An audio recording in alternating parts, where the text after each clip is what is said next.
Assalamualaikum warahmatullahi wabarakatuh. Saya Dias Lutfi Zakaria. Saya akan memaparkan materi tentang market dan marketing. Yang pertama, pengertian dari market.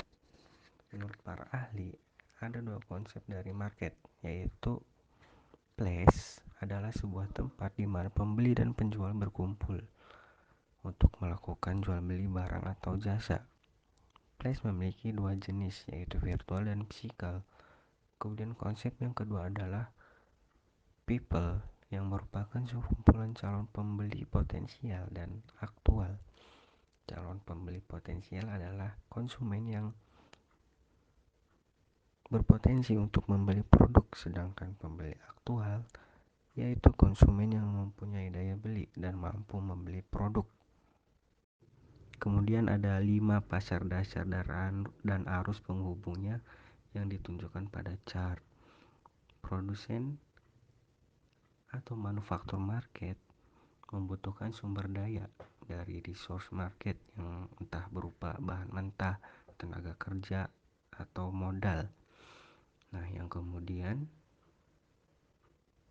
mengubahnya menjadi barang dan jasa dan menjual produk jadi tersebut ke perantara atau intermediary market. Yang kemudian intermediary market ini akan menjual produknya kepada konsumen akhir. Nah, sedangkan konsumen akhir itu menjual tenaganya untuk mendapatkan uang yang digunakan untuk membayar produk yang ia beli. Kemudian government market itu mengumpulkan pendapatan pajak untuk membeli barang dari sumber daya market, manufaktur market, dan intermediary market, serta menggunakan barang dan jasa ini untuk menyediakan layanan publik. Nah, layanan publik ini nantinya akan berfungsi sebagai penunjang infrastruktur yang digunakan oleh keempat market tersebut agar bisa berkembang.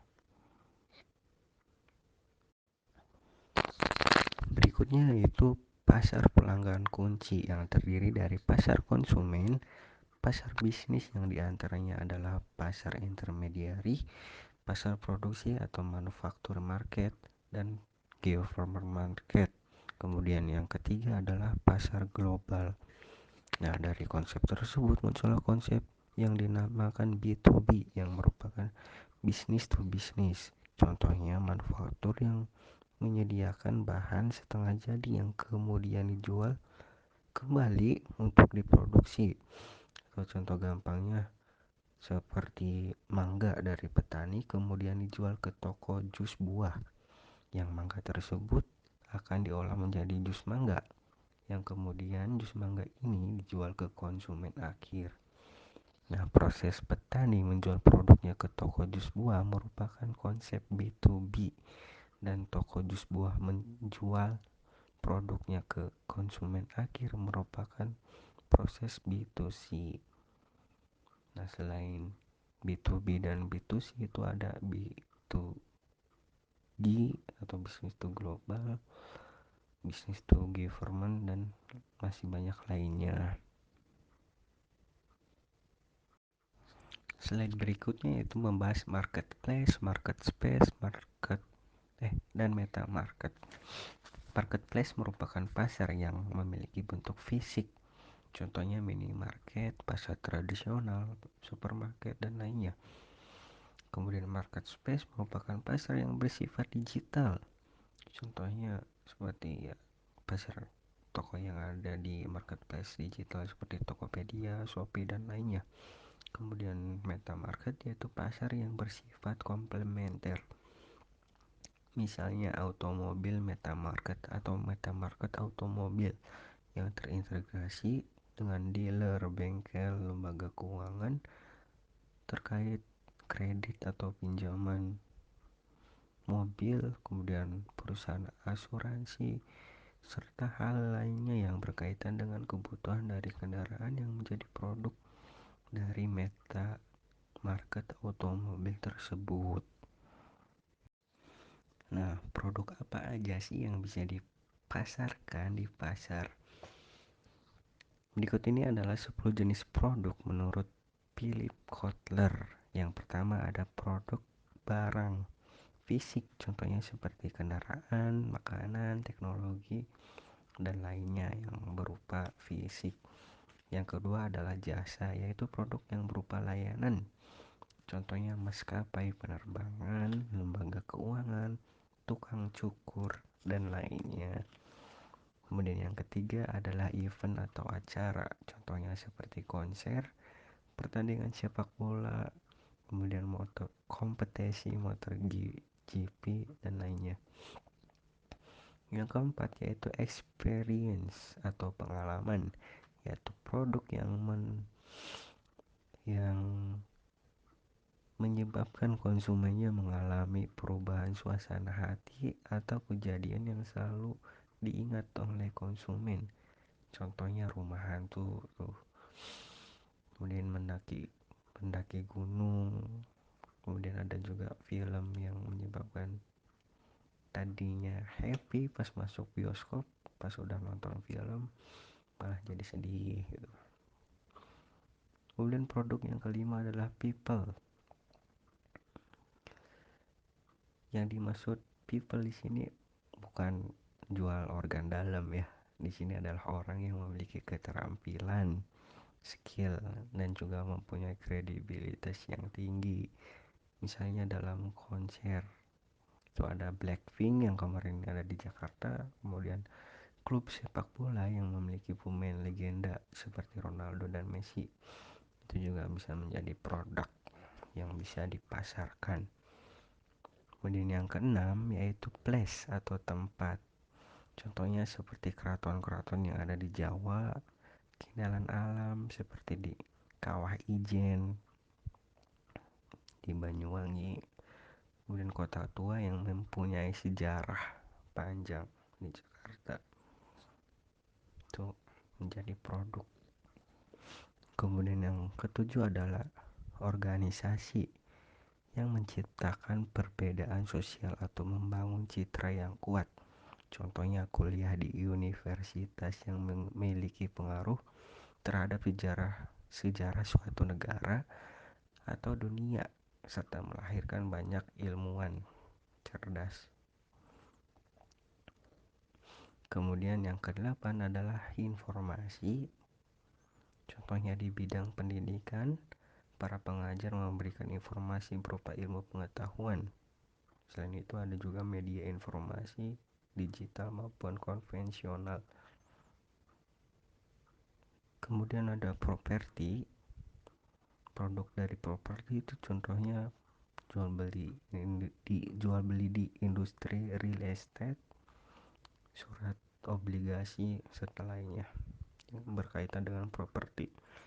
Kemudian yang terakhir adalah ide.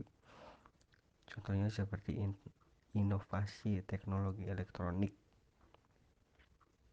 rancangan sebuah bangunan dari seorang arsitek,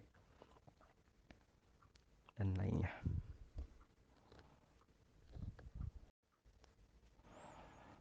Slide berikutnya kita masuk kepada pembahasan marketing.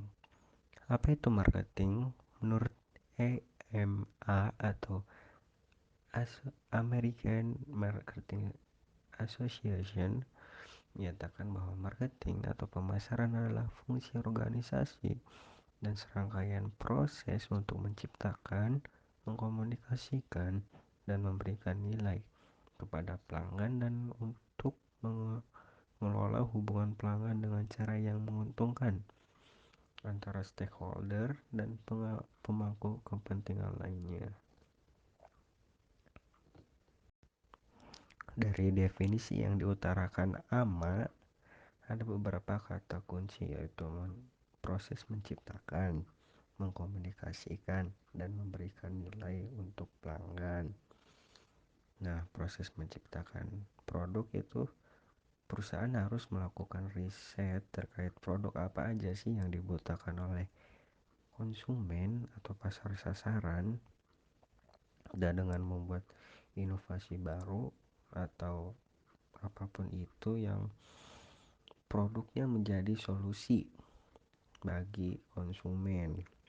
Kemudian ada mengkomunikasikan, yaitu melakukan promosi terkait produk yang akan dijual, entah menggunakan diskon, memberikan bonus tambahan saat pembelian, menyebarkan informasi terkait produk melalui media informasi digital maupun konvensional, atau upaya lainnya yang membuat produk ini tuh dikenal sama konsumen banyak. Kemudian produk yang dijual memberikan nilai bagi konsumen. Nah, maksudnya di sini produk yang dijual itu dapat memenuhi kebutuhan atau keinginan dari konsumen. Kemudian ada hubungan yang menguntungkan. Ini ada hubungan yang menguntungkan atau engagement atau keterikatan. Jadi konsumen sama penjual tuh saling terikat. Konsumen menerima produk yang sesuai dengan kebutuhan, keinginan atau ekspektasinya dari produsen, sedangkan produsen atau penjual menerima keuntungan dari produk yang dijual ke konsumen tersebut. Berikutnya, pengertian marketing menurut Philip Kotler. Pemasaran merupakan proses sosial di mana individu dan kelompok mendapatkan apa yang mereka inginkan dan butuhkan melalui penciptaan dan pertukaran produk.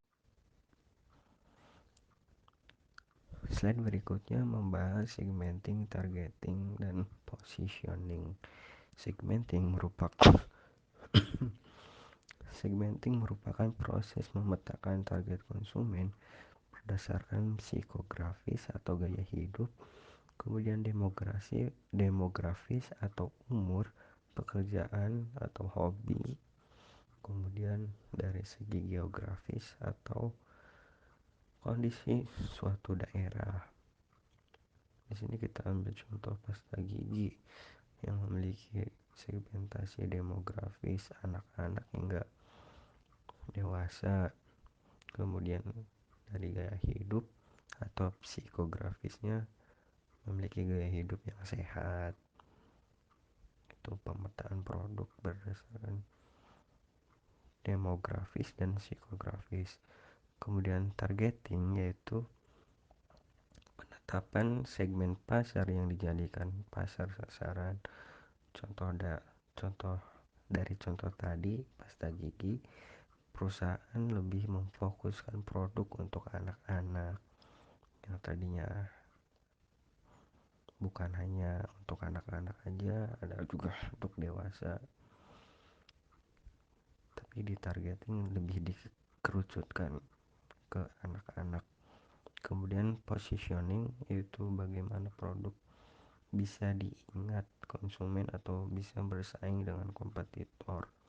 Misalnya pada pasta gigi yang anak-anak tadi punya varian rasa yang banyak.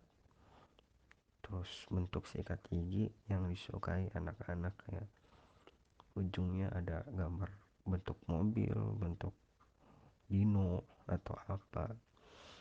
Terus perusahaan juga bisa membuat slogan seperti slogan salah satu pasta gigi Kodomo, yaitu Kodomo teman baikku. Nah, segitu saja penyampaian dari saya, kurang lebih mohon maaf apabila ada kritik dan saran, tolong tulis di komentar. Terima kasih. Wassalamualaikum warahmatullahi wabarakatuh.